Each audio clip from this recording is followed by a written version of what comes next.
അഹമ്മദാബാദ് വിമാന അപകടത്തിൽ മരിച്ച 15 വയസ്സുകാരൻ ആകാശിന്റെ മൃതദേഹം തിരിച്ചറിഞ്ഞു. ഇന്ന് ഉച്ചയോടെ ബന്ധുക്കൾക്ക് വിട്ടുനൽകും. അമ്മയ്ക്കുള്ള ഭക്ഷണവുമായി ഹോസ്റ്റലിന് സമീപമുള്ള കടയിലെത്തിയപ്പോഴാണ് ആകാശിന് ജീവൻ നഷ്ടമായത്. ആകാശിന്റെ അമ്മയ്ക്കും ഈ അപകടത്തിൽ പരിക്കേറ്റിരുന്നു. പിതാവാണ് മൃതദേഹം ഏറ്റുവാങ്ങുക. അഹമ്മദാബാദിൽ നിന്ന് വിഷ്ണു സുരേഷ് ഞങ്ങളുടെ പ്രതിനിധി തയ്യാറാക്കിയ റിപ്പോർട്ടിലേക്ക്.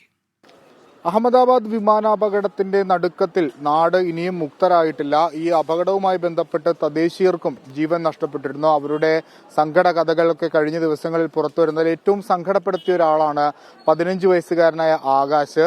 ഈ BJ മെഡിക്കൽ കോളേജിന്റെ ഹോസ്റ്റലിന് സമീപമായിരുന്നു ആകാശിന്റെ അമ്മ. അവിടുത്തെ ഒരു ചായക്കടയിൽ ജോലി ചെയ്യുകയായിരുന്നു. അവിടെ അമ്മയ്ക്ക് വേണ്ടി ഭക്ഷണം നൽകാൻ വേണ്ടി പോയതാണ് ആകാശ്. അമ്മ അവിടെ ഇരുന്ന് ഭക്ഷണം കഴിക്കുകയും അത് അല്പസമയം മറ്റൊരിടത്തേക്ക് മാറുകയും ചെയ്ത ഘട്ടത്തിൽ ആകാശ് അവിടെ ഒരു കട്ടിലിൽ ഇരുന്ന് വിശ്രമിക്കുന്നതിനിടയിലാണ് ഈ അപകടം സംഭവിച്ചത്. ആ കുടുംബം വലിയ വിഷമത്തിലാണ്. ഇപ്പോൾ ആകാശിന്റെ മൃതദേഹം തിരിച്ചറിഞ്ഞിട്ടുണ്ട്. അവർ കുടുംബത്തിന്റെ ഭാഗമായി കുടുംബത്തിൽ നിന്ന് ആളുകളൊക്കെ ബന്ധുക്കളൊക്കെ ഇവിടെ ആശുപത്രിയിൽ ഇരിക്കുന്നുണ്ട്. ഇവിടെ അങ്ങോളം ഇങ്ങോളം ഇത്തരത്തിൽ ആളുകൾ ഒക്കെ തിരിച്ചറിഞ്ഞിട്ടുണ്ട്.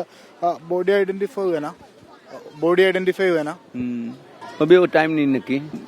आज साहब ने बोला ऐसा कि फोन करेंगे, आप आके बॉडी ले जाना। आकाश का पप्पा हूँ मैं। अभी आकाश का माता भी 40% थोड़ा जली हुई है। अभी डॉक्टर कह रहे थे दवा दारू चालू है, अभी कोई टेंशन लेने की बात नहीं है बोला अभी।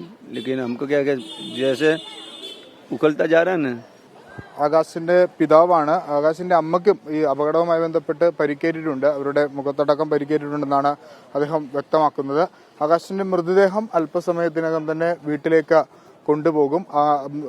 DNA പരിശോധനയൊക്കെ ഇന്നലെ പൂർത്തിയായി. ഇപ്പോൾ അത് മൃതദേഹം കൈമാറാനുള്ള തീരുമാനത്തിലേക്ക് എത്തിയിട്ടുണ്ട്. വലിയ സങ്കടത്തിലാണ് ഈ നാടൊന്നാകെ ഉള്ളത്. ആകാശിന്റെ മരണം അത് ഞെട്ടിക്കുന്നതിന്റെ അപ്പുറത്തുള്ള കാഴ്ചകളാണ്. ഇത് ഒരാളുടെ കഥയാണ്. ഇത്തരത്തിൽ ഈ തദ്ദേശീയരുടെ മരണവുമായി ബന്ധപ്പെട്ട് വിമാനാപകടത്തിൽ നമ്മൾ കേൾക്കുന്നതും അവരുടെ സങ്കടമൊക്കെ പറഞ്ഞറിയിക്കാൻ പറ്റുന്നതിന്റെ അപ്പുറത്താണ് നിൽക്കുന്നത്.